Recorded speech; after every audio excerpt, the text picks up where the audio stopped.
দেখো, গতি বিষয়ক যে সৃজনশীল গুলো আছে এগুলো কি কি টাইপের হয় এটার উপর একটু সংক্ষেপে আলোচনা করে দেই। তারপর তুমি টাইপ গুলো অন বাই অন দেখো এবং যেখানে প্রবলেম মনে হবে সেটা ইনশাল্লাহ পরে কথা বলবো। প্রথম প্রশ্ন হলো যে গতি বিষয়ক সবচেয়ে বেশি যে টাইপটা পরীক্ষায় আসে সেটা হলো লেখচিত্র টাইপ। অর্থাৎ লেখচিত্র বা লেখচিত্রের ধরনের প্রশ্নগুলো পরীক্ষায় বেশি আসে। দ্বিতীয় হলো সাধারণ কিছু বেসিক টাইপ, যেটা নর্মালি গতির যারা বেস অঙ্ক করবে তারা ওই অঙ্কগুলো এমনি পারবে। যেমন একটা নির্দিষ্ট আদিবেগ নিয়ে একটা নির্দিষ্ট সময়ে নির্দিষ্ট দূরত্ব অতিক্রম করলো, অথবা নির্দিষ্ট ত্বরণে মানে সে অতিক্রম করলো, সেখান থেকে হয়তো। তো এইভাবে আমার মনে হয় যে নানাবিধ ব্যাখ্যা বিশ্লেষণ সেখানে করা সম্ভব। এরপরে দেখো, আহ পরে যেটা আছে আর কি, তা হলো স্পেসিফিক কিছু ধরনের অঙ্কর কথা বলি। যেমন একটা দুর্ঘটনা একটা বিশেষ ধরন, মানে দুর্ঘটনা ঘটবে কিনা, কেউ হয়তো গাড়ির পিছন থেকে দৌড়াচ্ছে, গাড়িটা ধরতে পারবে কিনা, একটা রেলগাড়ি আসতেছে আর একটা মোটর গাড়ি রেল লাইন অতিক্রম করছে। তো সেখানেও বলা হচ্ছে যে রেলগাড়ির সাথে সংঘর্ষ এড়িয়ে নিরাপদে মোটর গাড়িটা আম, ওটা অতিক্রম করতে পারবে কিনা, এরকম। তারপর আসো প্রতিযোগিতার অঙ্ক এবং শিকার ধরার অঙ্ক। এই অঙ্কগুলো হয় দুই টাইপের।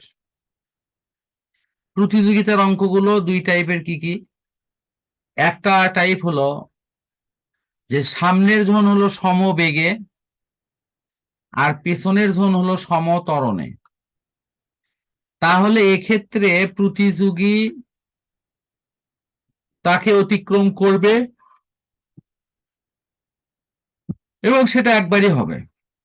পেছনেরটা সমত্বরণে থাকলে সেটা একবারই হবে, দুবার হবে না।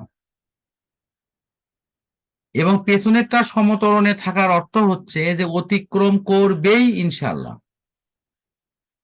দ্বিতীয় ফরম্যাটটা হলো যে পেছনেরটা সমবেগে আর সামনেরটা হলো সমত্বরণে। এরকম সিচুয়েশন থাকলে সাধারণত সমবেগের ক্ষেত্রে বেগের মান অনেক বেশি থাকে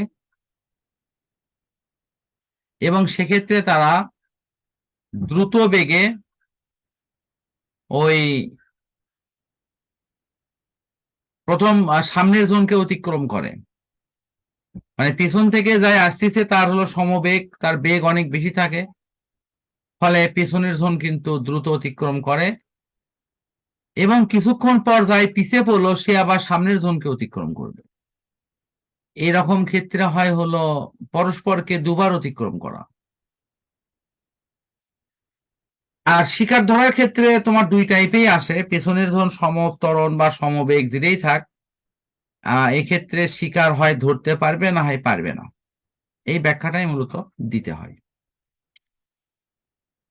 এরপর দেখো আছে হলো লেখচিত্রের মাধ্যমে সরণ বের করা, এটা একটা টাইপ হয়। তো এই যে আমি যে বিষয়গুলো নিয়ে কথা বললাম, আমার মনে হয় যে এই ধরনগুলোর অঙ্ক যদি মোটামুটি করা হয় ইনশাল্লাহ প্রায় সব ধরনের অঙ্কই ওখানে কমন পাওয়া যাবে। ঠিক আছে? জি স্যার, আমি হ্যাঁ বুঝতে হ্যাঁ, পারছি। এই ধরনগুলো একটু মনে রাখার চেষ্টা করো। তো ঠিক আছে, এর আলোকে এখানে আমি কিছু ব্যাখ্যা দিয়ে দিই। সাধারণত আহ সাধারণ ফরম্যাট যেটা হয়, দেখো ক্রমান্বয়ে বেগের মান কিন্তু বাড়তিছে। এটা সমত্বরণে গতিশীল বস্তুর ক্ষেত্রে সময় এবং বেগের লেখচিত্র অঙ্কন করবা। আর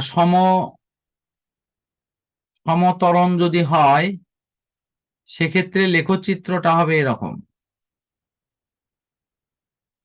লেখচিত্র হবে তোমার ধরো আমি যদি আঁকাই,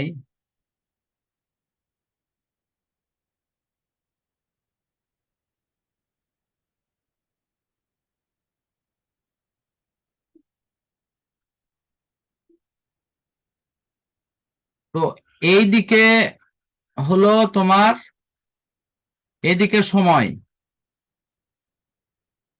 আর এদিকে হলো বেগ। সমতরণ হলে মূল বিন্দুগামী সরলরেখা হবে। কি হবে? মূল বিন্দুগামী সরলরেখা হবে। সরলরেখা। আচ্ছা, আমার মনে হয় আমরা এখন দেখতে পারি এখানে দেখো বেগের মান ক্রমান্বয়ে বাড়ছে, তাহলে এটা সমতরণ হবে, অর্থাৎ সরি অসম বেগ হবে, অর্থাৎ বেগের মান ক্রমান্বয়ে বাড়তেছে।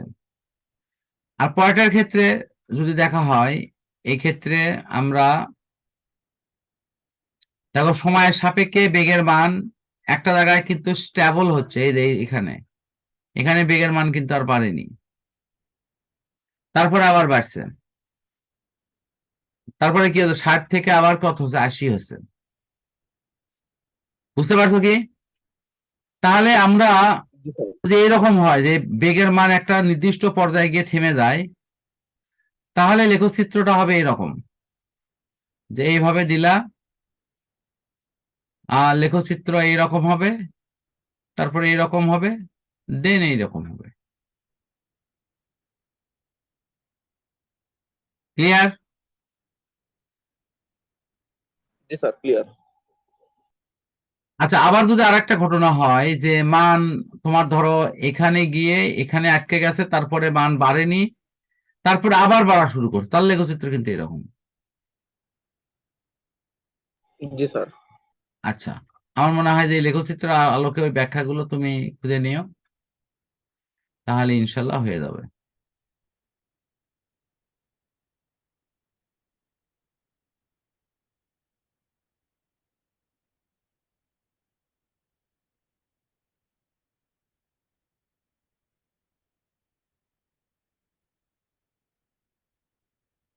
তাহলে দেখো যে পরের যেগুলো দেওয়া আছে, দেখো লেখচিত্রের সমস্যাই কিন্তু বেশি।